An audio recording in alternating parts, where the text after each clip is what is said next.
Chers amis internautes, bonsoir.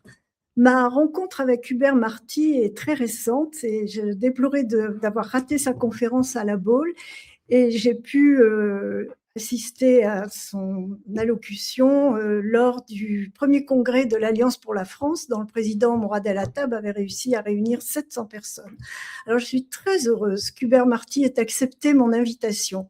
Je l'en remercie. Je pense que vous connaissez Hubert Marty, qui est ex-commissaire DRG, qui a évolué au cœur des renseignements généraux, en traversant plusieurs présidences et en observant de l'intérieur les mécanismes du pouvoir. Alors, il a écrit un livre, le premier tome, que voici, Face à l'État profond, 10 ans au RG, de Mitterrand à Sarkozy. Et là, il raconte les coulisses des RG, les rapports entre les services politiques, médias, les réseaux d'influence. Et ce soir, nous allons parler d'un sujet qui fascine autant qu'il inquiète. Existe-t-il un pouvoir invisible derrière l'État officiel? Bonsoir Hubert. Bonsoir Jackie, bonsoir. Alors cette émission sera à la fois politique, historique et personnelle. Vous allez nous faire découvrir les coulisses des renseignements généraux, le fonctionnement réel du pouvoir, les réseaux d'influence, les rapports entre police, politique, les médias, tout en confrontant la notion d'État profond aux faits que vous rapportez. Alors vous allez nous faire découvrir comment se fabrique l'information d'État qui influence les décisions politiques et ce qui a changé entre les présidences de François Mitterrand, Jacques Chirac et Nicolas Sarkozy. Et si un État profond existe réellement en France. Mais tout d'abord, Hubert, pourquoi ce livre et de quelle machination avez-vous été victime? Écoutez, ce premier tome il est volumineux, hein, c'est un gros livre, hein, parce qu'il fait 520 pages. La première édition qui est sortie en septembre faisait que 349-350 pages. Mais il était trop dense, avec une écriture trop portée sur le haut. Et j'avais travaillé d'arrache-pied du mois de janvier jusqu'au mois d'août pour sortir ce livre. Je voulais qu'il sorte au moment du jugement de Sarkozy, du premier jugement sur l'affaire Kadhafi. J'avais voulu qu'il coïncide. En fait, c'est un livre que je préparais en gros depuis 2002, parce qu'en 2002, j'ai eu un premier choc dans ma carrière. Ma carrière s'était très, très bien déroulée depuis 1983. Je suis rentré à l'école des commissaires en 1983. Je raconte ça dans mon livre avec pas mal de détails et je suis en train de relire une dernière fois mon livre pour la 3e édition. Et après, je ne veux vraiment plus en entendre parler, si ce n'est le vendre, parce que je rappelle énormément de choses et je pense que les gens qui ne connaissent pas la police, en lisant mon livre, ils vont vraiment entrer dedans dans la police. Ah ben oui, c'est juste très intéressant. Oui, parce que moi, je suis souvent frustré quand je lis des livres de collègues, de commissaires ou d'inspecteurs, parce que c'est souvent une vision extérieure des choses. On n'est pas dedans, on n'est pas dans les services, on n'est pas dans les bureaux, on n'est pas dans les enquêtes. Et là, j'ai voulu justement, j'explique d'abord mon parcours, qu'est-ce que j'ai fait avant de rentrer dans la police, tous les gens que j'ai vus. Et je démarre par un choc, je démarre par l'arrestation dans mon commissariat par les bœufs carottes un matin de janvier 2006, où on vient m'arrêter dans mon bureau. Alors, on m'a monté une machination que j'explique bien dans le livre. J'explique qu'on cherchait depuis 4 ans à me démonter professionnellement et à me mettre hors circuit parce que j'avais travaillé pour le compte du directeur des renseignements généraux, Yves Bertrand. Il m'avait fait travailler pendant 1 an et demi, 2 ans sur des dossiers graves concernant la corruption française. Alors, j'avais travaillé sur l'affaire Bérégovoy, qui, je vous le rappelle, officiellement est encore un suicide, puisque vous avez pu voir il y a encore à peine 3 semaines, 1 mois, une émission, je crois que c'était sur France 5, où on rendait hommage à Bérégovoy et on parlait de la dépression, du suicide, etc. Voyons. Hein? Ben voyons. Voilà. Donc, je dirais que pour Bérégovoy, il y a encore des colonnes à abattre, hein, alors que concernant au contraire la mort de Boulin. Maintenant, il est admis de notoriété publique que c'est vraiment un assassinat. Et cela grâce à la persévérance de sa fille Fabienne Boulin-Burja, avec qui je suis régulièrement en contact, et puis des témoins qui se sont manifestés, ceux qui sont encore en vie, mais plus les mois passent, et plus les témoins de cette affaire disparaissent. Alors, comme j'ai eu 2 chocs professionnels en 2002 et en 2006, je savais que la manœuvre elle venait du clan Guéant, Sarkozy et Squarcini.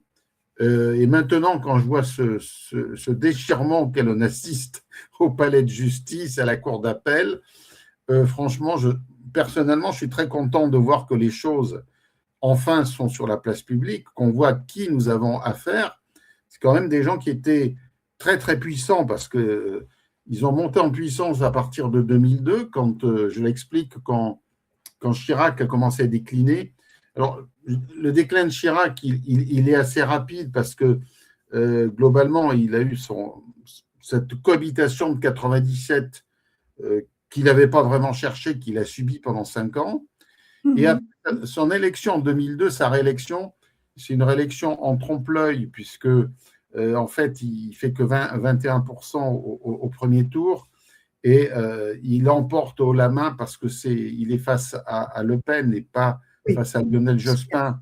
C'était sa grande hantise, mais j'en parlerai dans un autre livre, ça, parce que là aussi, il s'est passé énormément de choses dont j'ai été témoin, parce qu'à l'époque, j'étais donc dans les petits papiers de Yves Bertrand, je travaillais toujours au secrétariat de la Défense nationale, mais il m'avait mis dans un tout petit pôle d'enquête, on était 3, et on enquêtait sur les affaires qui essayaient de… Alors, on devait plomber, certes, Jospin, mais on devait aussi plomber Pasqua, parce qu'on a oublié à l'époque que Charles Pasqua, en 2000-2001, espérait se présenter à la présidentielle. Donc, on avait des dossiers qui concernaient donc l'affaire Elf, l'Angola Gate et plein de choses comme ça qui étaient destinées à mettre Pasqua hors circuit. Parce que si Pasqua avait été présent à la présidentielle de 2002, il aurait empêché Le Pen au 2e tour, ça c'est clair. Oui. Il aurait pris au moins 1 ou 2 millions de voix, 2 millions de voix facilement à Le Pen, donc il aurait été écarté. Et là, on aurait pu avoir un 2e tour Jospin-Chirac. Et là, c'était moins évident pour Chirac de repasser, parce que Jospin aurait pu être élu. Jospin, ce n'était pas Mitterrand, c'était très différent. Il n'avait pas du tout le même comportement, il n'avait pas la même éthique de pouvoir. Donc, pour Chirac, dans les années 2000-2001, il fallait tout faire pour écarter Jospin et écarter Pasqua. Et donc, en travaillant sur certains dossiers, eh bien, je suis tombé sur toutes les magouilles du clan Pasqua et Sarkozy. Et quand il a été nommé ministre de l'Intérieur, j'ai commencé à avoir des sérieux ennuis. Et après, ils m'ont monté une machination que je décris très bien dans le livre. Ah oui, oui. Hein, que les lecteurs… J'invite nos amis internautes à le découvrir et à le lire par eux-mêmes. Hubert, avant d'aller plus loin et de parler des réseaux d'influence, est-ce que vous pouvez nous expliquer comment fonctionnent réellement les renseignements généraux?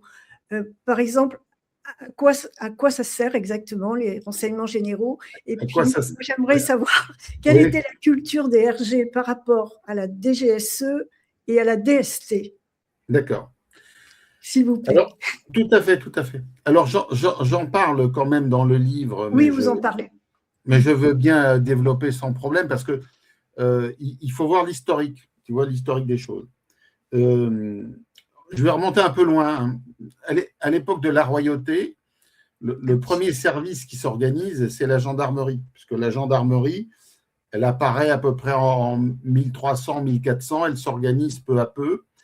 Mais on est à l'époque sur une conception d'ordre public, pendant que la royauté organise l'ordre public dans les villes avec des services qui s'apparenteraient à la police municipale. Et à cette époque-là, le renseignement, parce que sous la royauté, le renseignement, il existe déjà, mais il n'est pas structuré. Il se fait de façon informelle à travers 2 structures importantes qui sont la noblesse et le clergé, puisque le clergé ratisse énormément d'informations Et la structure actuellement qui en est vivante, c'est le Vatican, qui demeure un des services les mieux renseignés au monde. On n'en parle jamais, mais ils ont des services secrets qui sont d'une efficacité extraordinaire parce qu'ils sont implantés dans le monde entier, à travers les paroisses, les évêchés, les archevêchés. Ils ont énormément d'informations. Et ils fonctionnent toujours. Ah oui, et d'influence. Il y a un livre qui est sorti récemment dont on pourra parler, mais je ne l'ai pas encore lu, on me l'a signalé. Et donc, le problème dans le renseignement, c'est qu'il faut recueillir des choses, les analyser, les confronter, les démentir, les corroborer. Alors, pour venir au RG, les renseignements commencent un peu à se structurer sous Napoléon avec Fouché, parce que Fouché, c'est le grand maître espion de cette époque essentielle, révolutionnaire et napoléonienne. Il y avait Larénie qui, lui, Larénie, commençait à organiser la police. Et tout ça prend forme au XIXe siècle avec ce qu'on avait appelé les commissaires de la police spéciale. Alors, cette police spéciale, c'est l'ancêtre des RG. Ce sont des commissaires qui existent au niveau des préfectures dans les départements, qui rassemblent des renseignements, qu'ils transmettent aux préfets petit à petit, donc ceux qui renseignent les préfets. Mais c'est encore pas bien structuré. Et pour que les RG s'organisent, il a fallu attendre 1907. Alors, entre 1907 et 2008, nous avons quasiment 100 ans. On a un siècle de renseignement, des services de renseignement intérieur. Les RG ayant été structurés formellement en 1941. Alors, ce n'est pas un hasard, ça se passe sous Vichy. Hein. Il y a d'abord les renseignements généraux sous la Troisième République. C'est mieux structuré sous Vichy. Et en 1945, à la Libération, nous avons deux services qui apparaissent. Il y a la DST, qui est organisée sous l'égide de Roger Vibeau, qui était le patron du BCRA, le Bureau central de renseignement et d'action dans la Résistance, hein, qui était à Londres. Et on crée en même temps le SDEC, qui est, lui, le service de documentation extérieure des contre-espionnages. Ce sont deux branches du renseignement offensif, si vous voulez, le renseignement intérieur pour la DST et le renseignement extérieur pour le SDEC. Et là-dedans, les RG, eux, ils sont uniquement chargés du renseignement intérieur sans s'occuper des espions, parce que la DST, c'est le contre-espionnage. Donc la DST, elle était chargée de lutter contre les espions communistes venant essentiellement de l'Est. Donc, dès cette époque, la DST prend pour modèle un peu la CIA parce qu'ils sont infiltrés par la CIA et le premier souci en 1944-1945 de tous les gouvernements d'Europe de l'Ouest, c'est de lutter contre la subversion communiste. Nous avons donc en RFA le Bundesnachrichtendienst, tout le service de renseignement allemand qui s'organise avec la RDA, pendant qu'en Allemagne de l'Est se met en place la Stasi, et dans tous les pays occidentaux s'organisent et le contre-espionnage et le service de renseignement intérieur. Alors, il va en sortir des cultures, dans tous les services des cultures. La DST était très très proche de la CIA et elle est restée jusqu'à récemment, à mon avis, la DGSI, je pense, qui reste encore assez proche de la CIA. Alors, la DGSE, avec le SDEC et la DGSE, ils ont cultivé un esprit un peu différent, le SDEC. Ils étaient, je dirais, plus gaulliens, plus gaullistes dans leur esprit, dans leur façon d'agir. Il faut se souvenir que Roger Vibeau, le créateur de la DST, le premier patron de 1944 à 1958, a été viré par De Gaulle dès qu'il arrive au pouvoir. Donc, on n'en parle pas souvent, mais De Gaulle, une des premières mesures qu'il a prises dans la police, il a viré Vibeau parce qu'il le trouvait trop proche de la CIA. Alors, il l'a gardé dans la police, hein, il l'a nommé chef de l'IGS dans les bœufs carottes, mais globalement, De Gaulle se méfiait du clan Vibeau, hein, et il a mis en place ses hommes à lui qui ont repris en marche, qui ont pris en main la DST.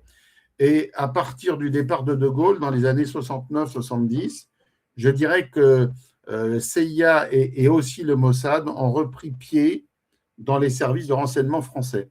Mais il restait des îlots, hein, des îlots gaullistes, que ce soit la DST ou la DGSE. Il restait des groupes qui étaient plutôt d'obédience gaulliste que proche de la CIA. Et il y a toujours eu des luttes d'influence dans les services de renseignement. Hein.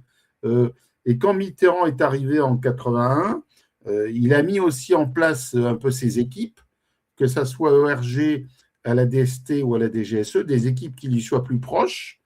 Et moi, par exemple, au ORG, j'ai très bien connu Jacques Fournet, j'en parle beaucoup dans mon livre, qui était préfet de la Nièvre. C'était lui qui m'avait choisi pour aller dans la Nièvre. J'explique que je n'étais pas socialiste, mais il voulait au contraire quelqu'un qui soit proche de la droite, parce qu'il disait, moi, je n'ai pas besoin de socialiste, j'en ai plein, j'en ai tant que je veux. Oui, dans la Nièvre, il n'y a que ça, donc on ne veut plus de socialistes, on veut des gens de droite qui nous donnent du vrai renseignement et pas du renseignement pipoté à la sauce de Solferino. Voilà, en gros, c'était ça. Alors, donc, il y avait 3 services de renseignement, RG, ST et DGSE, et on s'est longtemps posé la question, qu'est-ce qu'il faut réunir les RG et la DST. Fournet, il avait déjà un projet dans les cartons qui remontait donc aux années 92-93. Avec la cohabitation, ça ne s'est pas fait. Et finalement, c'est Sarkozy qui l'a fait en 2008. Mais alors, il a habillé ça en disant c'est pour mieux lutter contre le terrorisme. Vous savez, le terrorisme, j'explique ça dans mon livre, que c'est la tarte à la crème qui permet de faire passer tout et n'importe quoi.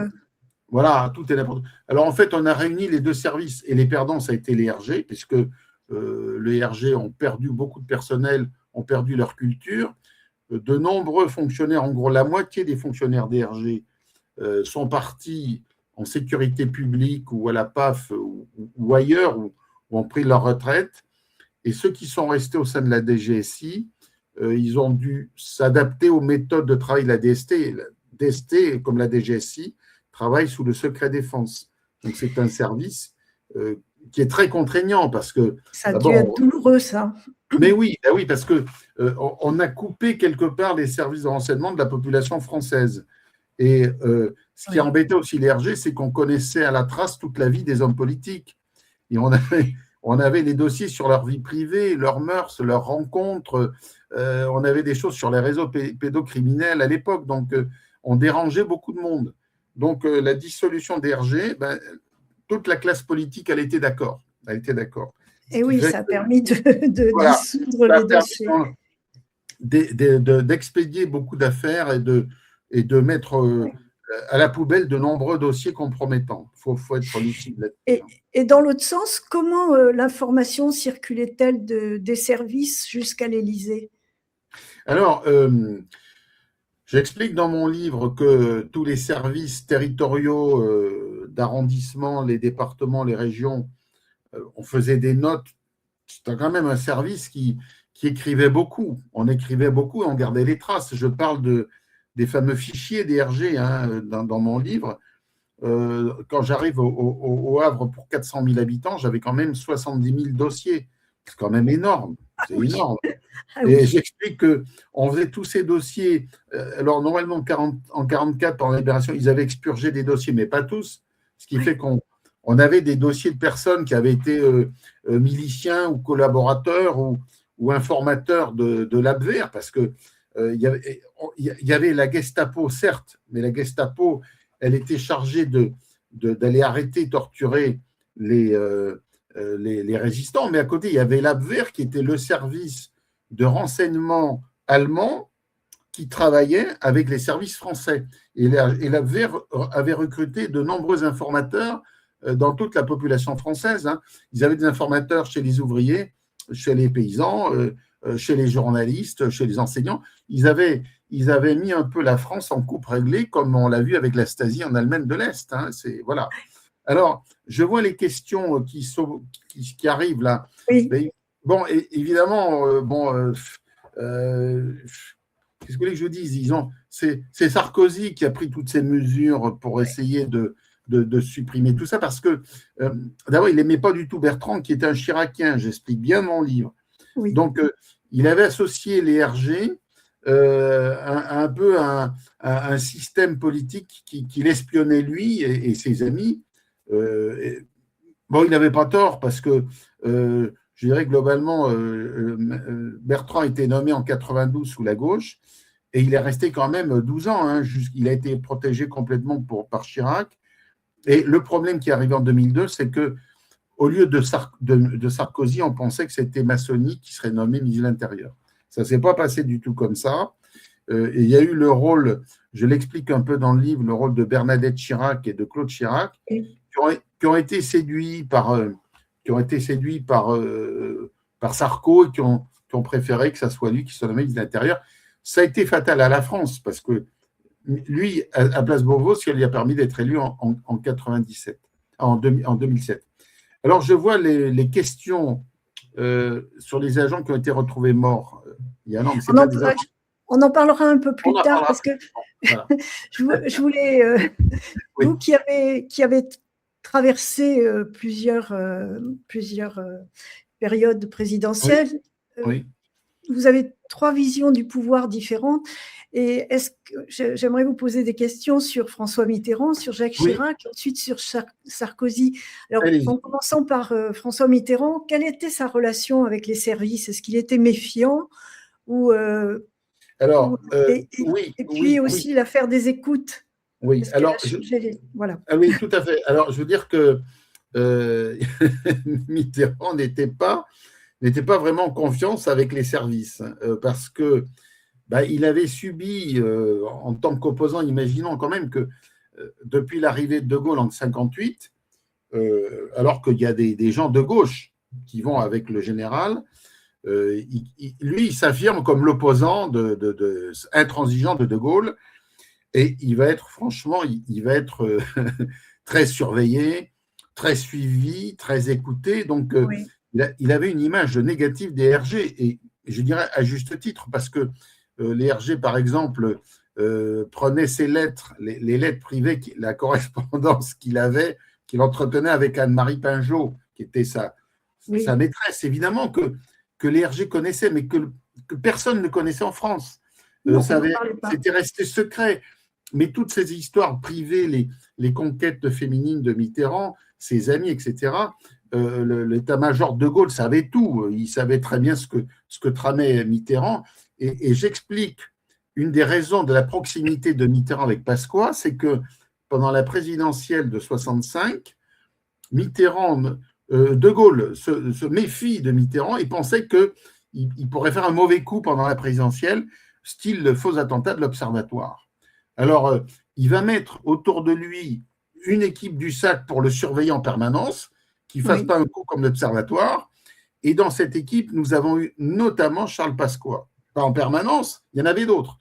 Mais il y avait Pasqua qui était chargé de surveiller Tonton. Parce que Tonton, déjà, c'était le surnom de Mitterrand en 65. Il surveillait Mitterrand en tant que Tonton. Voilà, déjà. Donc, Mitterrand s'en méfie. Mais en même temps, Mitterrand était un grand homme de réseau et de renseignement. Il avait quand même autour de lui un bonhomme comme François de Grossouvre, qui est un agent du Gladio, qui était un agent de renseignement de l'OTAN à un grand niveau. C'était un type qui discutait avec les CIA de Grossouvre. De même, André Rousselet, qui était son exécuteur testamentaire, c'était un type qui était proche des services. Donc, il avait ses hommes à lui, il était contre les personnels trop marqués à droite qui étaient dans le renseignement, mais il s'est dit, je ne veux pas du tout les dissoudre, je ne vais pas les exterminer, je vais les récupérer à mon profit. Mais comme il se méfiait de la police, où il y avait globalement beaucoup de gens de droite, il a préféré, pour sa sécurité personnelle, se reposer sur les gendarmes, parce qu'il avait plus confiance aux gendarmes qui étaient plus apolitiques. Donc, c'est pour ça qu'il a pris autour de lui Baril, Proutot, et qu'il a fait sa structure le GSPR, le groupe de sécurité de la présidence de la République, qui a échappé à la police, parce que la police a vu son emprise autour du président s'échapper, d'où après les dérives qu'on a eues, les écoutes de l'Élysée, l'espionnite faite autour de 200 personnalités du monde des médias, des journalistes, etc. Parce que il n'avait pas confiance dans la police nationale et il préférait s'occuper sur un escadron de mousquetaires qui était à son service. Et ça a donné toutes les dérives qu'on a vues avec les écoutes, y compris après avec le harcèlement qu'a subi, par exemple, Jean Edernalier pendant les 14 ans de la présidence Mitterrand, parce qu'il connaissait l'histoire de Mazarine et il voulait la dénoncer. Et ils ont tout fait pour le museler, hein, Edernalier, hein, jusqu'au bout, jusqu'au livre de Péan, jusqu'au livre de Pierre Péan. Hein. Voilà, ils ont réussi. Mais alors, mais je me souviens, lors de la naissance de Mazarine, on n'en parlait pas dans les médias, mais à l'époque… non, mais Mazarine, elle est née en 1974, personne ne connaissait. Hein. Quand son père a été élu président, elle est sortie dans la rue, toute excitée, en disant « Papa est président », et on l'a vite fait taire, et on l'a vite amenée chez elle. Mais vous savez, ce n'est que sorti… Les journalistes n'en ont jamais parlé. Et bien sûr, ce n'est sorti dans le grand public qu'en 1994 avec le livre de Péan.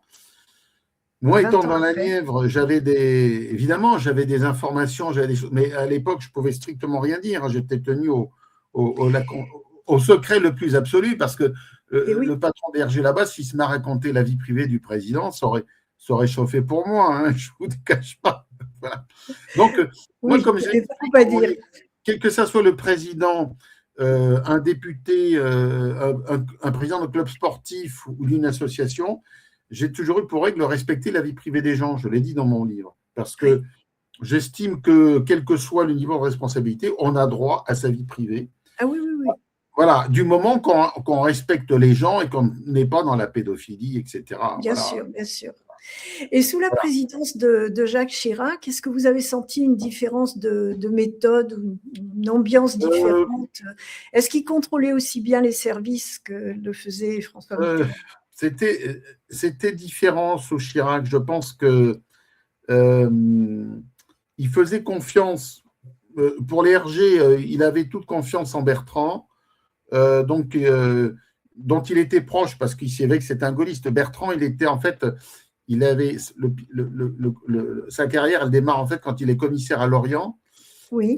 Il est d'abord à Montmorency, ensuite il est nommé à Lorient. Et à Lorient, il va se marier avec la nièce du ministre Marcellin, de Raymond Marcellin. Et donc, à partir de ce moment-là, Bertrand est apparu comme un proche de Marcellin et Chirac lui faisait toute confiance. Il a fait confiance à Bertrand et à Massony. J'explique quand même qu'en 86, quand la première cohabitation, le mot d'ordre, c'était quand même de virer les socialistes qu'il y avait dans les services, parce que Mitterrand avait mis un peu des taupes socialistes dans tous les services. Et en 86, Massony dit bon, on va faire une espèce d'épuration. Ils n'ont pas viré tout le monde. Ils ont viré les plus proches, les plus militants. Les autres, ils les ont gardés. Mais la purge qu'on a sentie, c'est plutôt avec Sarkozy. Parce que Sarkozy, moi, j'y étais plus. J'étais viré quand il arrive au pouvoir, juste une heure avant. Et moi, je savais qu'à ce moment-là, que ce soit les socialistes ou les chiraciens, Sarkozy commençait à faire des purges. Et ça prenait de telles proportions que finalement, il a dit, plutôt que d'enlever tout le monde, on va dissoudre carrément le service. Et c'était Squarcini, l'espion du président, qui était venu le patron de la DST et qui est devenu ensuite le premier directeur de la DCRI. C'est lui qui a été chargé de mettre tout ce personnel au service de Sarko. Et regardez, j'explique que non seulement on a eu Guéant en procès et Sarkozy en procès, mais il y a eu le procès de Squarcini. Et on a bien vu que Squarcini avait mis tous les services de l'État à son service et au service de LVMH, parce que c'était devenu l'espion privé de Bernard Arnault. Arnault a été convoqué, je dirais, pour la forme au procès de Squarcini, mais ça a été, comme aurait dit Pasqua, une grande pantalonnade. Quand Arnaud est allé là-bas, c'est une pantalonnade. Il a dit comment moi, Squarcini, c'est à peine si je l'ai vu dans un couloir, je ne lui ai jamais rien demandé. Enfin, comme d'habitude, les oligarques, même pris la main dans le pot de confiture, ils continuent à nier avec un aplomb considérable et la justice n'est pas allée trop chercher de détails. Voilà là-dessus. Alors, pourquoi la réforme ayant conduit à la disparition des RG, pourquoi c'est si important? Pour moi, c'est important parce que on a cassé un service qui avait une culture très particulière. C'est quand même dans chaque service de police, je l'explique dans mon livre aussi, j'explique par exemple que la PJ, la police judiciaire, elle a une culture. La culture de la PJ, elle remonte à Clémenceau quand il crée les brigades du Tigre. Et donc, c'est un service spécialisé qui lutte contre les truands, les voyous, les grands criminels. Et là, on a une continuité de comportement professionnel. Des gens, quand vous arrivez en PJ, vous êtes formé par ceux de la PJ. Et moi, quand je suis arrivé en RG, j'étais formé par les vieux des RG. Et quand les gens ils arrivent à la DST, ils sont formés par les anciens. Il y a une espèce de formation qui se passe de génération en génération. Et là, maintenant, la DCRI, ils n'ont plus le tissu territorial qu'avaient les RG. Et les RG ont travaillé sur une certaine culture, c'est-à-dire qu'on avait nos informateurs qui étaient des policiers, parce qu'on avait des informateurs, des policiers nous donnaient des informations, des policiers municipaux, des gardes champêtres, des secrétaires, des élus, des chefs d'entreprise. On avait toutes sortes de gens qui venaient nous apporter des informations, et sans les contraintes du code de procédure pénale pour la PJ, et sans les contraintes du secret défense. Ce qui fait que le bureau, il était ouvert. Tout le monde peut venir nous voir, nous donner des infos. Après, c'était à nous à faire le tri et à vérifier, parce qu'on avait aussi des fous qui venaient nous voir, hein, des illuminés, des mythomanes qui viennent nous dire j'ai un dossier sur ma voisine, elle est ci, elle est ça. Bon, il faut vérifier, il faut voir à qui on a affaire. C'est un professionnalisme. Alors que maintenant, on se repose sur les instituts de sondage, sur McKinsey, sur des tas de. Voilà, et qui sont faux, sur des tas d'organismes qui sont achetés et qui vont vendre très très cher du mauvais renseignement avec des gens qui n'ont qu'une éthique commerciale, alors qu'on avait avec l'IRG mais c'est pour influencer, voilà. les alors qu'on avait avec l'IRG des fonctionnaires qui avaient une conscience professionnelle, comme ceux de la DST et de la PJ. On avait une déontologie, une conscience professionnelle, une façon de travailler. Et je l'explique bien dans mon livre.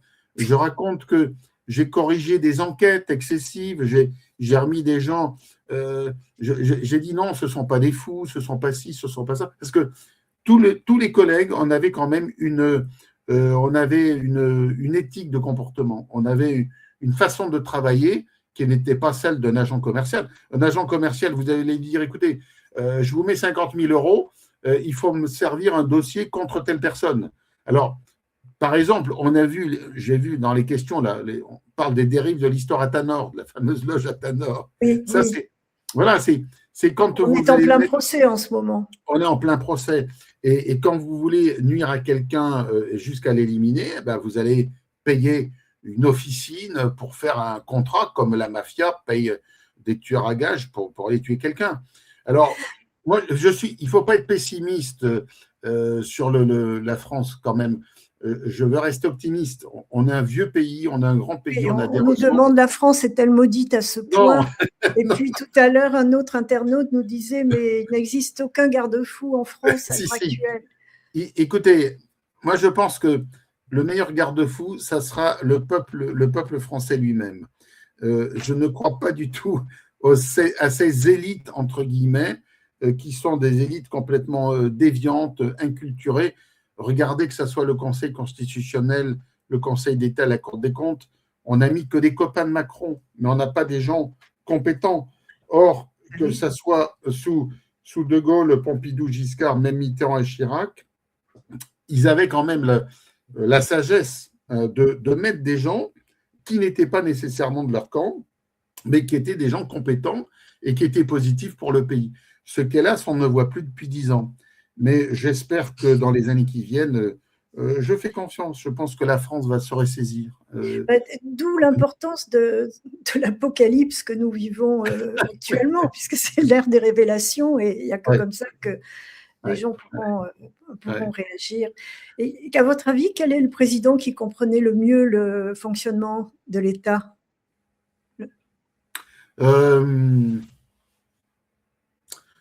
Je dirais Chirac.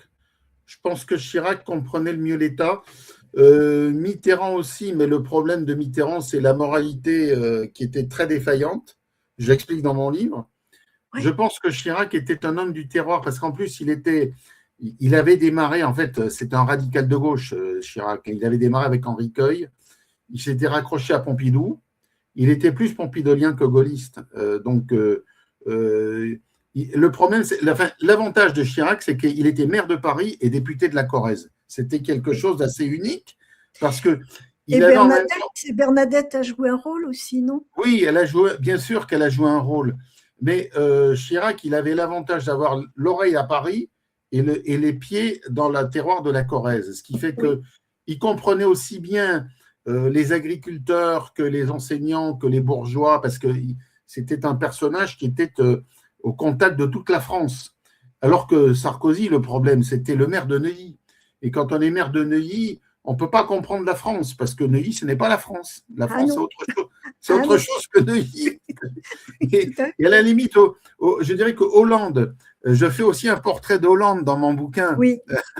Parce qu'il se trouve que j'ai connu Hollande comme maître de conférence à Sciences Po. Je l'ai eu comme jeune maître de conférence. Moi, j'avais 22 ans, 23 ans, je préparais l'ENA. Et lui, il avait à peine 25, 26 ans. Il venait de réussir, il sortait de l'ENA. Et donc, à l'époque, personne n'aurait pu imaginer qu'il soit un jour président de la République. C'était déjà un petit peu. C'était un rigolo. Il était rigolo, il était amusant parce qu'il préférait il a beaucoup d'humour. Il a beaucoup d'humour. Et en même temps, il était un peu tête en l'air. Donc, j'explique que des fois, il oubliait les copies. Il n'avait plus son bouquin pour faire la conférence. Il dit, bon, ben, je vais vous parler d'autre chose. Il était très fun. Hein. Il était très fun. Mais la meilleure connaissance du pays, je pense que c'est Chirac qu'il avait. Parce qu'il y a une longue formation. Et puis, maire de Paris, il avait un réseau immense, Chirac. Un réseau national et international. Parce que regardez tout le monde qui est venu à ses obsèques en 2019. Oui. Il représentait un peu la synthèse française. Mitterrand aussi, mais Mitterrand, il était de l'ancienne génération. Et je dirais, depuis la disparition de Chirac, pour moi, on n'a plus de président. On n'a vraiment plus de président, on n'a plus la personnalité qui a une autorité naturelle, qui peut parler aux Français, qui peut prendre des mesures, qui peut prendre des décisions. Excusez-moi, mais depuis, je trouve qu'on a que des rigolos et qui sont, hélas, néfastes pour le pays parce qu'on n'a personne qui a le sens de l'intérêt général. Voilà, on n'a personne qui a le sens de l'intérêt général. On n'a que des saltimbanques qui sont là pour leur cours. Or, la grandeur d'un président, c'est de prendre des mesures impopulaires et de nommer des gens qui ne sont pas d'accord avec lui. Parce que c'est comme ça que ça fonctionne. Or, Mitterrand a pu nommer des gens de droite et Chirac a pu nommer des gens de gauche. Et c'est en ayant des gens avec qui on n'est pas forcément d'accord, mais qui sont d'un bon niveau intellectuel, qui ont une bonne formation, qu'on fait avancer les choses et que le pays progresse dans le positif. Or là, on n'a qu'un système de cours. Et là, on a une caricature. On n'est plus dans un système de cours. On est dans un système d'une espèce de népotisme poussé à l'excès. Mais moi, je vais dire une chose, on verra ce qui se passe l'année prochaine et au-delà, mais si on veut reprendre le cours des choses, il faudra faire des charrettes, hein, parce qu'on ne peut pas se contenter de mesurettes. Si on veut que le pays reparte, il faudra prendre des mesures brutales. Hein, et voilà, donc moi, personnellement, je suis pour une sortie de l'Europe complète. Hein, je suis pour une sortie de l'Europe. Après, chacun pense ce qu'il veut. Ce n'est plus le propos de ce soir, mais je dirais que l'IRG était quand même un très bon service pour prendre la température, pour connaître ce qui se passait, et en même temps, on avait des informations sur des choses graves, des réseaux. Voilà. Est-ce que vous avez le sentiment que la majorité des Français sont pour la sortie de l'Europe? Je pense que oui, et je pense que le problème, c'est qu'on a des médias actuellement qui sont d'une très grande malhonnêteté, qui ne donnent pas la parole aux gens, qui ne disent pas la vérité sur les choses. On a des médias qui sont très déformants. Et ce que je veux aussi dire d'assez grave, c'est que vraiment, je pense que nos élections sont maintenant largement truquées. Je ne crois plus à la sincérité du vote parce que, certes, quand on est dans un bureau de vote, moi je tiens un bureau de vote, on a des résultats qu'on contrôle, on a des gens qui viennent voter, on peut savoir s'il y a eu 800 pour X ou 700 pour Y, mais une fois qu'on donne les résultats, qu'on met tout ça dans des machines et dans des systèmes comme Dominion et d'autres, je pense que les résultats sont clairement… on l'a vécu, on l'a vécu en direct, hein, on l'a vécu en direct à la télévision. Où on a vu Marine Le Pen gagnante à 20h15, et puis à 20h35, elle avait perdu, à 20h, c'était fini. Elle avait moins de voix, oui. Alors, on l'a tous constaté. Entre nous, voilà. Ça donne une mauvaise image de la France. C'est plutôt lamentable. Alors que, à mon sens, je ne sais pas, mais je pense quand même que jusqu'en 95-2002, je pense que les élections étaient plutôt correctes. Bon, mais là, maintenant, avec les votes électroniques, et même sans le vote électronique, avec les calculs faits par l'informatique, on se voit bien toutes les manipulations qu'on peut opérer. Quand on pense que la NTS, l'Agence nationale des titres sécurisés, dans ceux qui nous délivrent les cartes d'identité, les passeports et tous les documents officiels, ils ont été piratés, excusez-moi, hein, et par des gamins. Alors maintenant, est-ce qu'on peut avoir foi dans l'informatique électorale? Encore moins. Je pense que les exemples sont patents. Quand on pense qu'ils ont piraté tout le fichier des armes en France a été piraté, que donc il y a des gens qu'on ne sait pas qui c'est qui ont les armes détenues par M. Dupont, Durand, Duchemol, etc., avec leurs adresses, leur numéro d'autorisation, c'est quand même très grave. Ah oui. Et ça indique combien qu'au niveau de l'État, moi j'ai travaillé à l'ANSSI, qui est le service de sécurité informatique, mais il y a 20 ans ou 25 ans, ça me paraissait plus sûr que ce que l'est maintenant. Maintenant, je pense que l'informatique régalienne, il y a des graves problèmes de sécurité. Tu vois, moi qui le dis, hein, c'est admis, c'est courant. Voilà. On a dérivé, je suis désolé d'être digression. Non, mais c'est intéressant. Alors, Hubert, le cœur de votre livre, c'est cette idée qu'au-delà des alternances politiques, certaines structures de pouvoir demeurent. Alors, qui compose cet État profond, selon vous? Est-ce plutôt administratif, financier, médiatique, judiciaire, sécuritaire? Est-ce que les gouvernements contrôlent vraiment l'appareil d'État? Alors, c'est le concept d'État profond. On est vraiment quand même du concept d'État profond qui est apparu pour la première fois en Turquie. C'est d'abord en Turquie qu'on a commencé à parler d'un État profond parce que, si vous voulez, les régimes totalitaires ou les dictatures, chez eux, je dirais que c'est plutôt clair. On sait qu'il y a Kim Il-sung, qu'il y a Xi Jinping ou qu'il y a Poutine. On sait que la structure de pouvoir, elle est monolithique, que les contestations, elles sont minoritaires, elles sont combattues, elles sont réduites, alors que nous, dans nos pays, globalement, les démocraties, on nous chante depuis longtemps qu'on est dans la démocratie, la liberté, la transparence, etc. Or, que nenni, puisque on commence à parler d'État profond en Turquie, et ce concept, il est formalisé par le Canadien Peter Dale Scott, j'en parle dans mon livre, j'explique qu'est-ce que c'est que l'État profond. Ce sont des autorités, alors c'est un agrégat, ce sont des hauts financiers surtout, des grands financiers, mais aussi des industriels, des militaires, ça peut être des policiers, des magistrats, des leaders d'influence qui se réunissent. Alors, arrêtons de parler de la franc-maçonnerie, excusez-moi, parce que je pense que les gens n'y comprennent rien du tout. C'est pas là le pouvoir, c'est pas là-dedans. Le pouvoir, il est dans des structures réduites au niveau de 30, 40, 50 personnes. Par exemple, je pense qu'en France, le siècle est infiniment plus important que les obédiences maçonniques. Je pense que c'est des gens, quand vous voyez le pouvoir que concentre, par exemple, un M. Arnaud ou M. Bolloré ou d'autres M. Drahi, ces gens-là, ils sont à la tête de médias, de journaux, ils sont bien plus importants que le Grand Orient de France ou la Grande Loge de France. Moi, je pense que c'est ces gens-là qui ont du pouvoir. C'est eux qui détiennent réellement le pouvoir en France. Oui, alors je pense que c'est eux qui ont le pouvoir. Et avec, moi je parle de l'État profond que j'ai pu voir, que j'ai pu mesurer sous Mitterrand et sous Pasqua, parce que c'est là que, si vous voulez, que c'était clair. Parce que nous avions une concentration de plusieurs choses. On avait des affaires qui apparaissaient dans les années 90.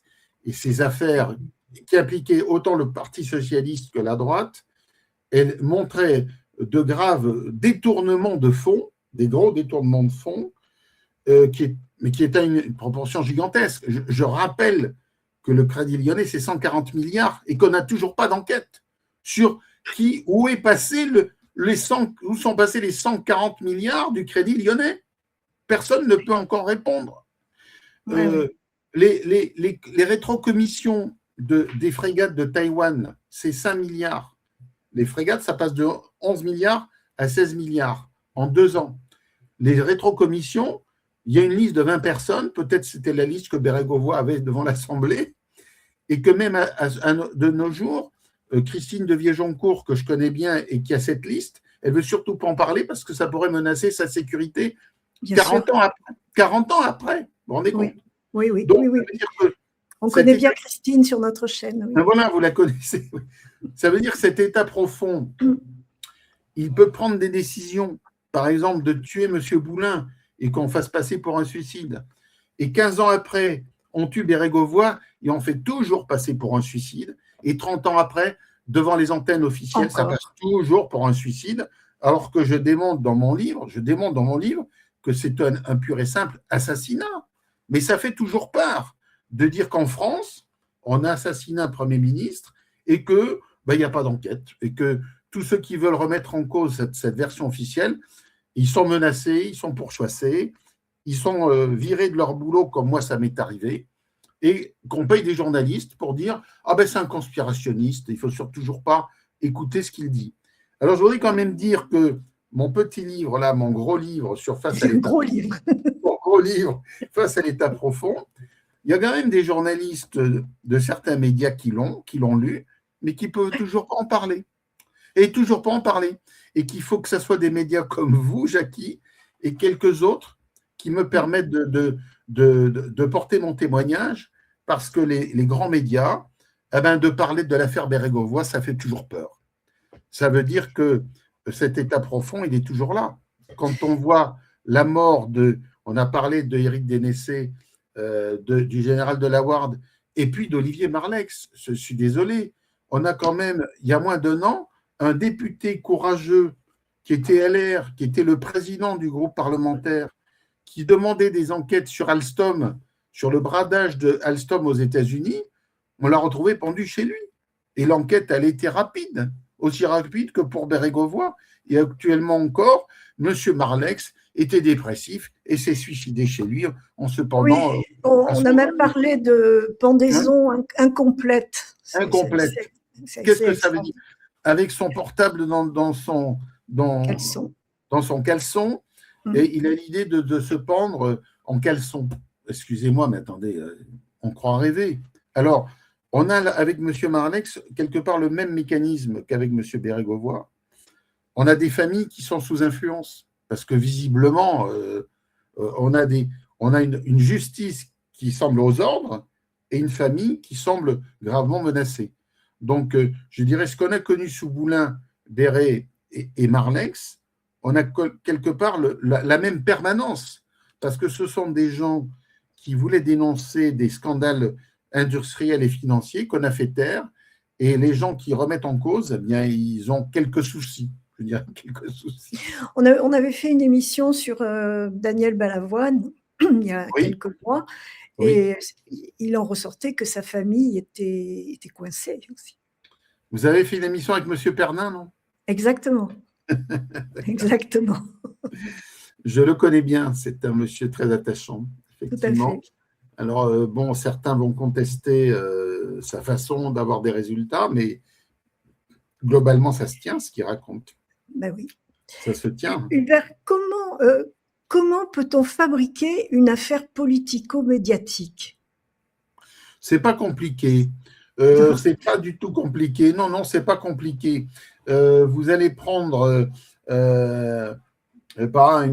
d'abord une petite faille ou financière ou morale ou dans les mœurs, une petite faille d'une personne, vous allez lui monter un chantier, c'est-à-dire que vous allez élaborer une affaire de mœurs, une affaire financière, une affaire immobilière, parce que regardez comment ça s'est passé.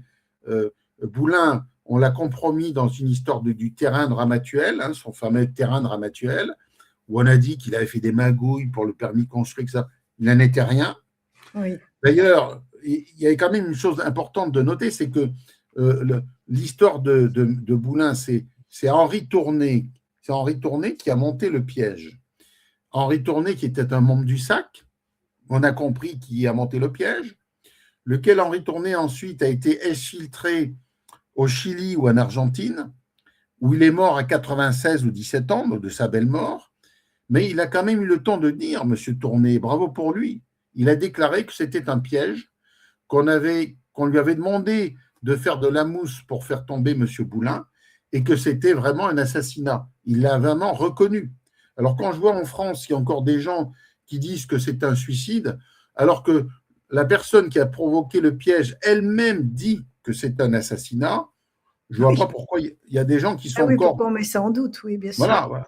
Alors, quand ils ont fait, j'explique dans mon livre que quand ils ont voulu faire une histoire pour Bérégovoy, ils ont réfléchi à la façon de faire un piège pour expliquer la dépression. Donc, ils ont monté l'affaire du Pré-Pelat.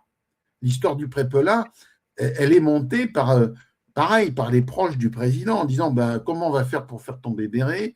Il y a son prêt, là, son appartement, on va lui prêter 1 million de francs. Ministre de Finances, on doit vous prêter 1 million de francs, pas d'euros, 150 000 euros. Ça prouve bien à quel point Bérégovoy est honnête, parce que s'il avait été comme tant d'autres, il aurait pu prendre les caisses noires et dire j'ai besoin de personne pour m'acheter mon appartement. Il n'a pas besoin du Pré-Pelat. Et ce prêt, alors là, mon Dieu, il va le rembourser avec des tableaux, avec des trucs.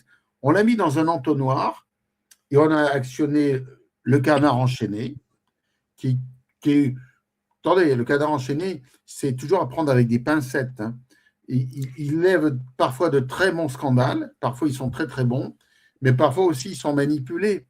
Et là, ils ont été clairement manipulés par l'Élysée pour faire apparaître Bérégovoy comme un type corrompu. Moi, je veux dire que Bérégovoy, il n'était pas du tout corrompu, c'est un type qui pensait plutôt à la France, aux équilibres financiers, à la tenue du franc, et qui n'était pas là pour… D'ailleurs, écoutez, être ministre des Finances et s'acheter un 80 mètres carrés au quartier, rue des Bellefeuilles, c'était pas un 300 mètres carrés place des Vosges. Hein. C'était un truc très discret. Bien sûr. Voilà. Et le pauvre homme, il a eu cette campagne de presse montée contre lui.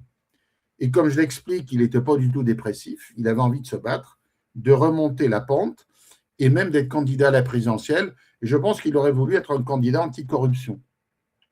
Et donc, pour la classe politique, droite-gauche confondue, c'était insupportable. C'est pour ça qu'il y a eu un énorme consensus que j'explique bien dans mon livre, où personne ne va contester la mort au bord du canal avec l'arme du garde du corps, ce qui est contredit totalement par l'enquête que j'ai faite et les photos que je joins dans le livre, parce que je suis le seul à publier ces photos.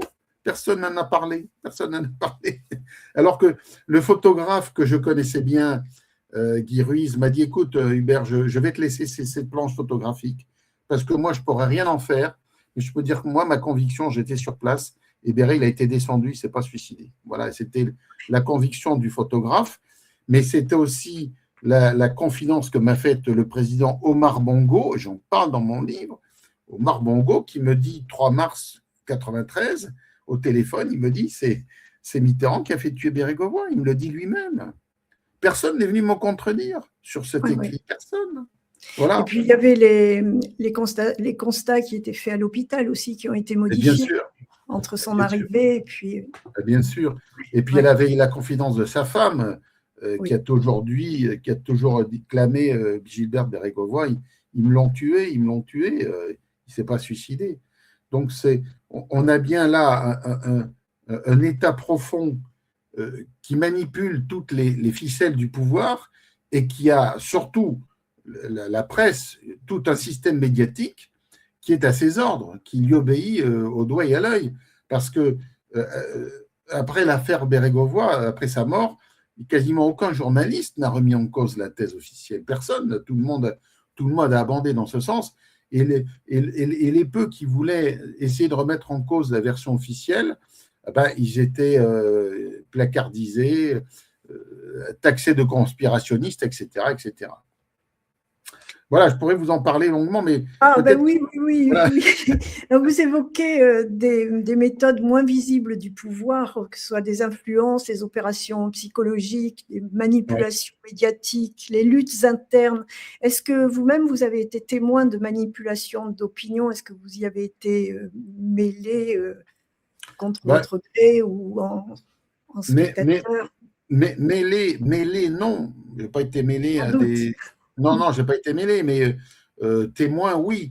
Alors, oui, témoin, oui, témoin, parce que déjà, si vous voulez, moi déjà, je voyais comment tournait étant dans l'ANIR, je voyais déjà comment tournait le pouvoir Mitterrand quand même. C'était quand même un système où le mensonge était quand même puissant, il faut quand même être clair. Parce que, regardez, déjà, il ment sur sa vie privée. Ma foi, il a le droit d'essayer de protéger sa seconde famille, moi je comprends, mais il a quand même menti pendant 14 ans, 2 fois par an, sur son état de santé. Excusez-moi, il a quand même publié des bulletins de santé qui étaient tous plus faux les uns que les autres. Il a menti sur les écoutes sauvages de l'Élysée, parce qu'il y avait des écoutes qui étaient complètement illégales. Il écoutait des gens qui lui semblaient ou favorables ou défavorables, ou des gens qui l'espionnaient, je ne sais pour quelle raison. Moi, j'étais sur la liste des gens espionnés par le… Il y a 200 personnes qui étaient l'objet des écoutes de l'Élysée, j'étais écouté moi-même. Donc, ce qui explique aussi que j'ai été contacté par le Canard en expliquant qu'on me préparait… J'explique tout ça dans mon livre. Bon. Oui. On m'a demandé si je voulais déposer plainte. J'ai dit, c'est pas la peine de déposer plainte. De toute façon, l'instruction du juge Vallat, c'était le juge qui était chargé des écoutes de l'Élysée. Elle n'a pas abouti à grand-chose, puisque finalement, Mitterrand est décédé. C'était le principal mis en cause, si je puis dire. Et le gendarme qui faisait ses écoutes, on l'a retrouvé pendu dans son garage. Donc, on a vite arrêté l'histoire. Tout ça était… Voilà. Alors, je n'ai pas participé, j'ai été témoin. Oui, je me suis mal exprimée, pardon. Ensuite, moi, on ne peut rien faire. Non, on ne peut rien faire. Ensuite, si vous voulez, moi, j'ai les grandes manipulations. Par exemple, le 11 septembre, personnellement, je n'ai jamais cru à la version officielle du 11 septembre.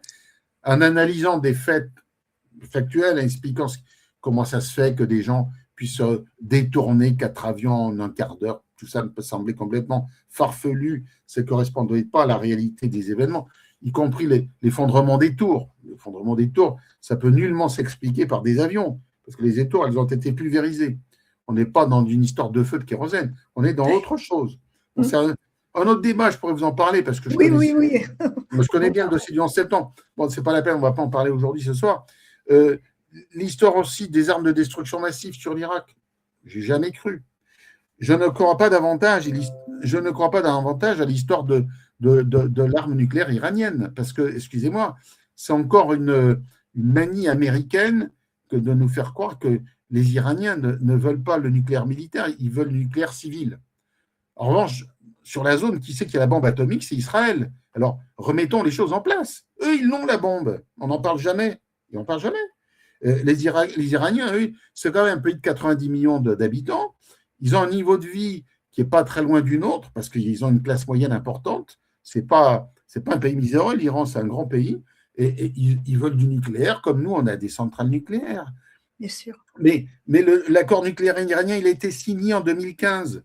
C'est Trump qui l'a détruit dans son premier passage. C'est Trump qui l'a révoqué. Et les Iraniens disent non, nous, du nucléaire, on veut du civil pour nous. Alors, l'uranium enrichi, moi, je crois que tout ça, c'est encore une fake news, comme les armes de destruction massive avec Saddam Hussein. De toute façon, les Américains sont connus pour mentir en permanence. Voilà, donc je crois que notre religion est faite sur ces gens-là, qui en permanence nous créent des fakes pour essayer d'avancer des pions sur l'échiquier mondial. Mais sauf que là, maintenant, je crois qu'ils ont fait long feu. Et face à la Russie et surtout à la Chine, je crois qu'ils ont montré une grande faiblesse. Je pense que Trump a définitivement démoli la suprématie américaine. Je crois qu'il a vraiment, avec ce qu'il fait en Iran, là, c'est fini, quoi. Ils sont complètement discrédités.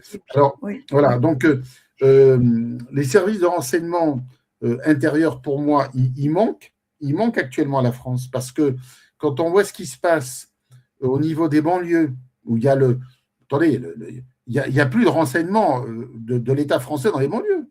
Comment on explique l'histoire du narcotrafic? C'est comme l'histoire de Mohamed Merah, je suis désolé de le dire, mais en 2011, on nous explique qu'il y a un gamin de 18 ans qui a un arsenal, il a amené un arsenal au rez-de-chaussée chez lui, alors que moi, je peux vous dire que quand j'étais au RG, on contrôlait les immeubles, on avait des informations, des facteurs, des relevés, des employés d'EDF, des concierges, et si on nous avait dit qu'il y a un jeune qui amène 20 Kalachnikov, c'est lui, on l'aurait reçu tout de suite. On l'aurait reçu tout de suite. Et on l'aurait arrêté bien avant qu'il aille faire des tueries. Donc, que ça soit l'histoire de Mohamed Merah ou la percée du narcotrafic, ça montre qu'on a tué un service de renseignement intérieur qui avait une grande utilité, non seulement pour l'État français, pour la structure régalienne, mais pour la sécurité publique, pour la paix de tout le monde, parce qu'on n'aurait pas permis le développement de ce narcotrafic et le fait que maintenant nous avons des milliers d'armes qui sont dans les banlieues, mais elles viennent d'où ces armes? Il y a 30 ans, elles venaient des armes qu'on filait dans les Balkans, et maintenant, soyons clairs, les armes que nous avons, elles nous viennent de l'Ukraine. Il faut arrêter de déconner, on n'en parle pas. Mais toutes les armes qu'on envoie en masse à l'Ukraine, elles sont détournées par des réseaux mafieux qui les revendent. Elles sont revendues, c'est ça. Mais qui sont revendues. Alors, on paye des armes qui vont venir nous tuer dans les banlieues. Et qu'on rachète. On marche totalement sur la tête. Totalement sur la tête. Alors, voilà, donc, le tableau actuel, il est plutôt inquiétant. Et je dirais que quand on a cassé, maintenant il y a presque 20 ans, ce service de renseignement intérieur, on s'est privé d'un outil qui était bon, qui était efficace pour tout le monde, parce qu'on se rend bien compte que maintenant, on ne peut pas faire du renseignement qu'avec des sociétés de renseignement privées ou des sociétés conseils comme McKinsey et d'autres. Et quelque part, le passage de Sarkozy, il a été catastrophique pour l'État régalien. Il a été catastrophique.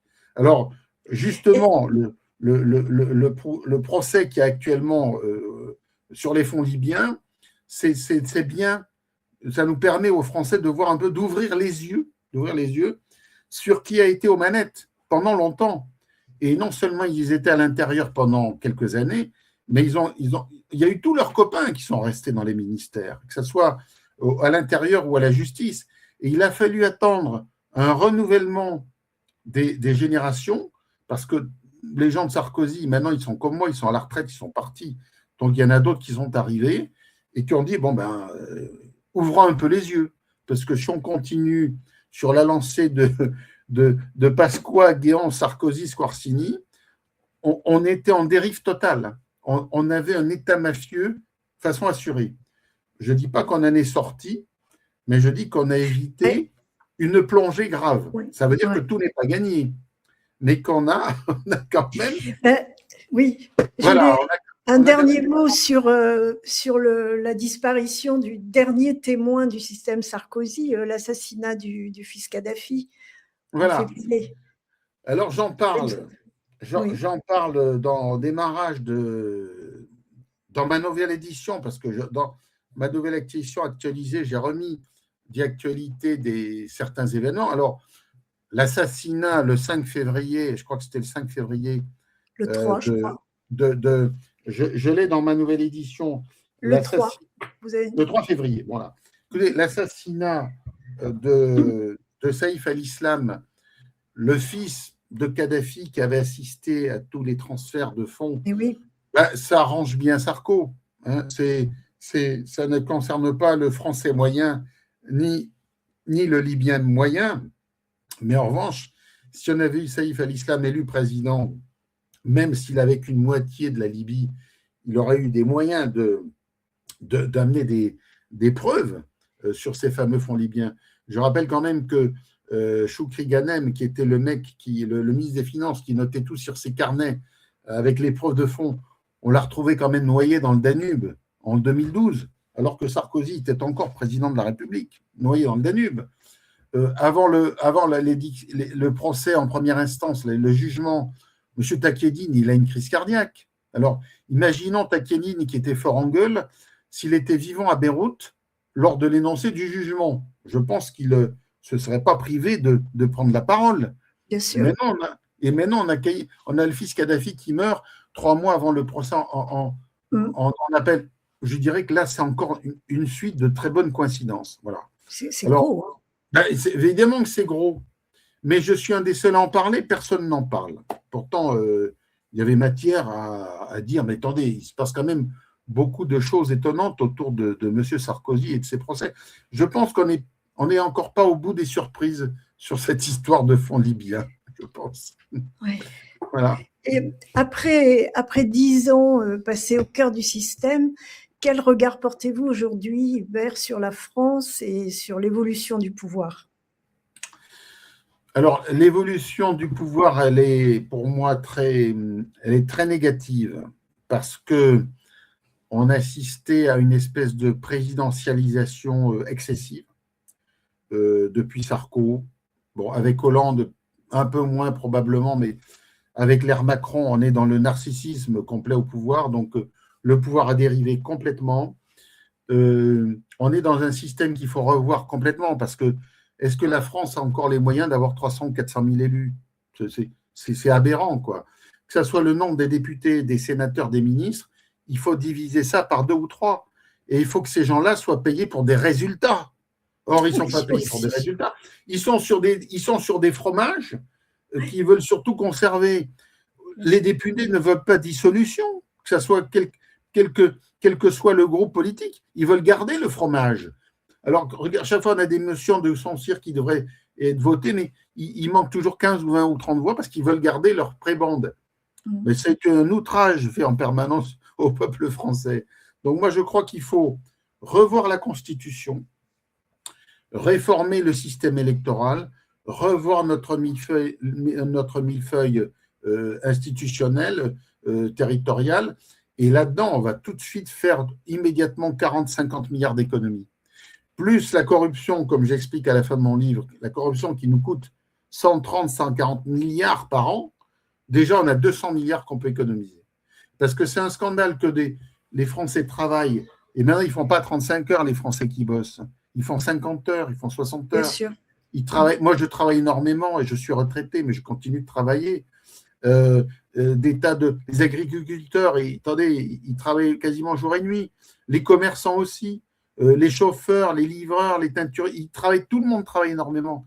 Et tout ça pour payer une caste politique qui nous pompe de l'argent et qui fait, excusez-moi, que nous emmerder. Parce que, excusez-moi, quand on voit les ZFE, par exemple, les ZFE qui viennent d'être recalés par les sages du Conseil constitutionnel, aujourd'hui, ils viennent de recaler les mesures alors qu'on pouvait aller tranquillement avec sa vieille voiture dans un centre-ville.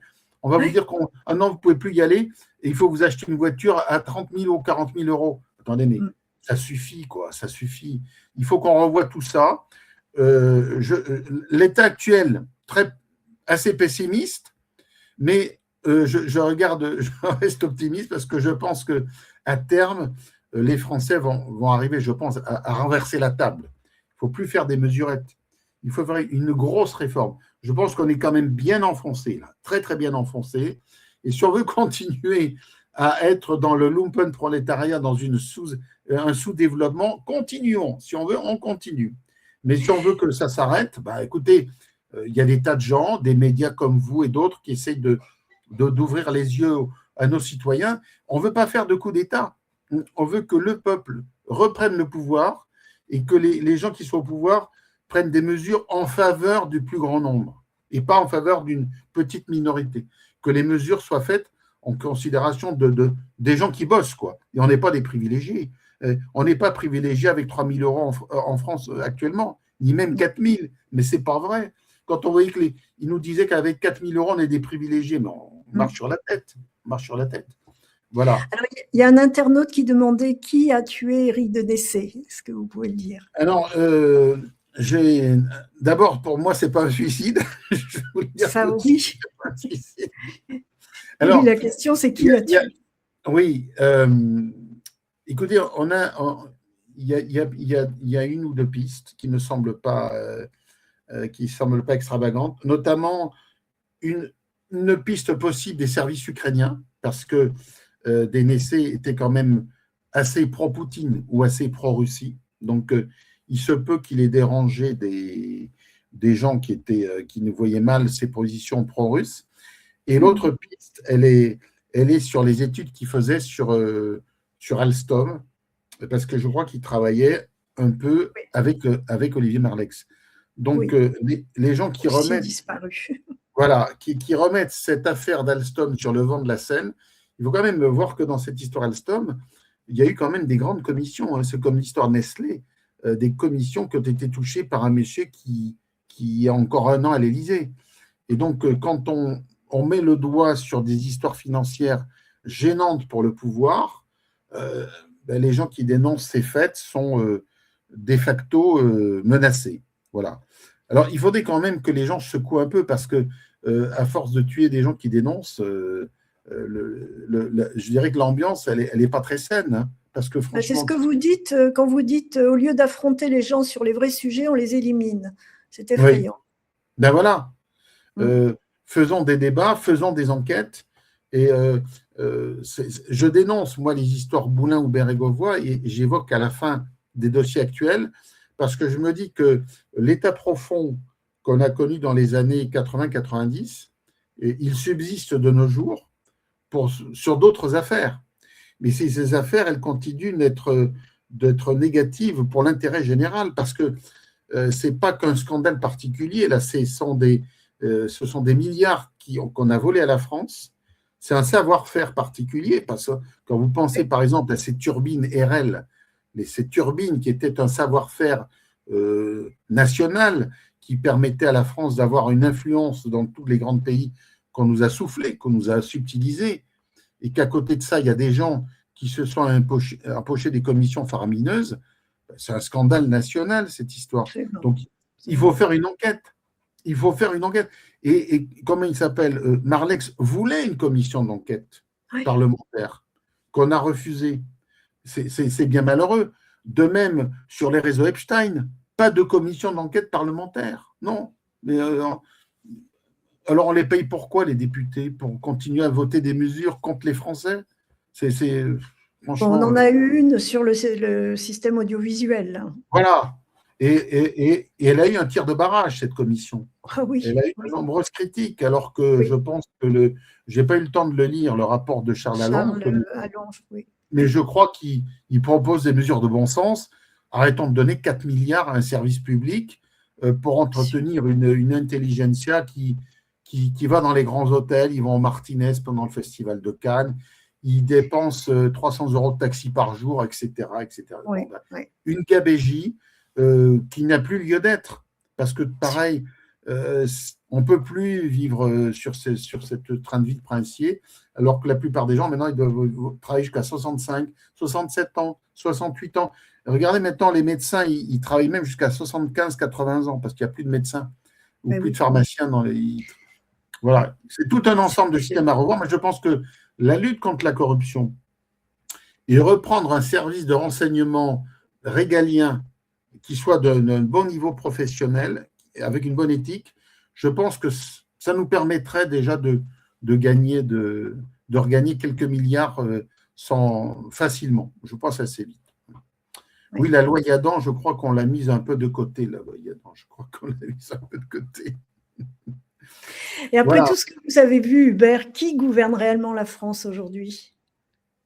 Pour moi, actuellement, des grands groupes financiers, des grands groupes industriels et financiers. C'est ni l'Assemblée, c'est ni le Sénat. Au contraire, ils prennent des mesures qui sont antinationales. Il y a un lobbying, alors, puissant à Bruxelles. Hein. Bruxelles, c'est le temple du lobbying pour Monsanto. Ne parlons pas du lobbying de Moderna et de Pfizer auprès de la Commission. C'est un scandale épouvantable. payer des milliards pour acheter des vaccins, en plus pour nous empoisonner, pas pour nous soigner. Bien sûr.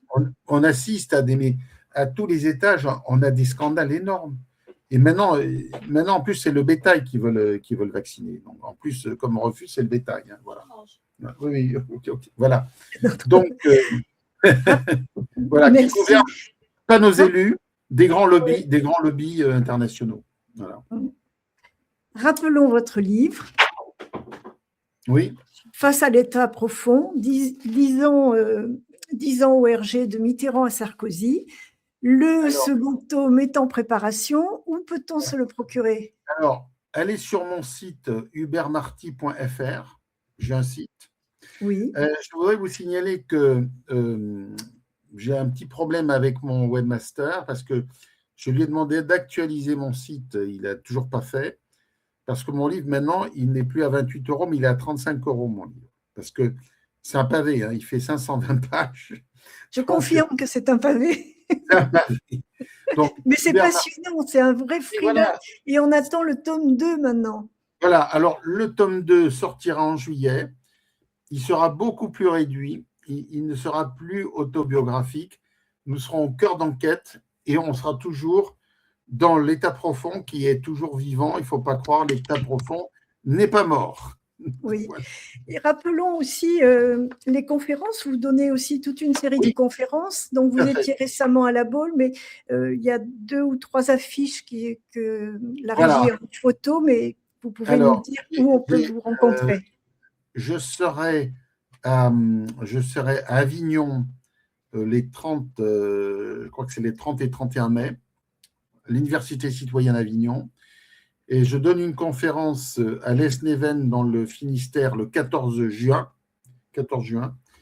Et je serai à Dijon le 27 juin.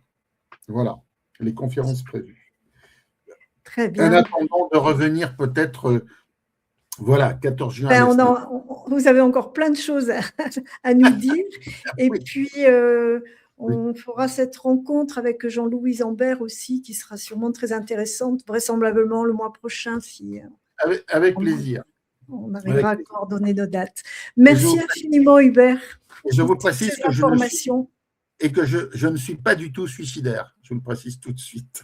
On l'avait deviné. Voilà. Merci beaucoup.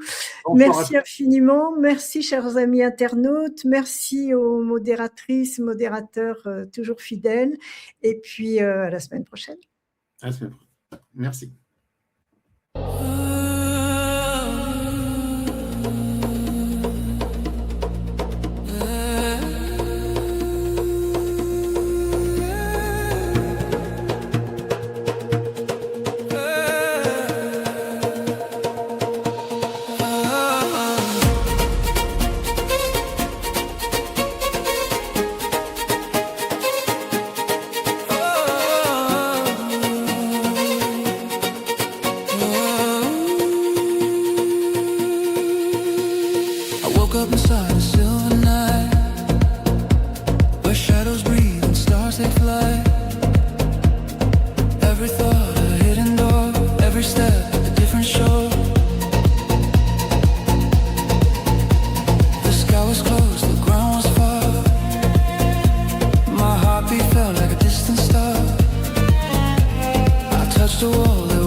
through colors made of sound, where broken pieces turn to ground.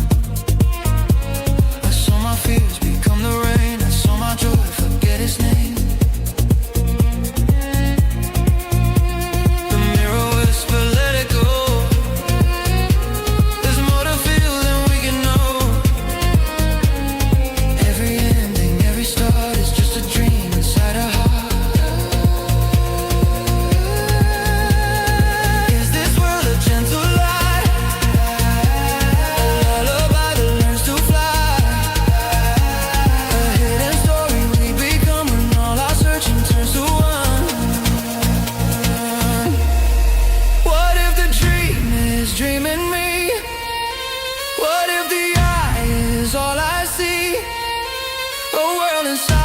A breath of light falling softly through the night.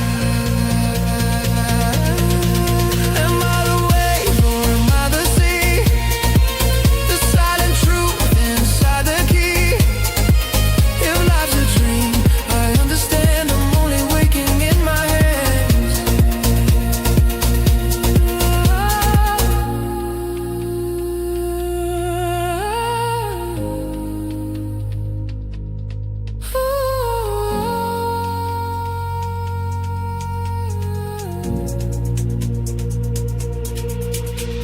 Through every vision, every sight, I lose the edges of my mind. The past, the future disappear. There's only now.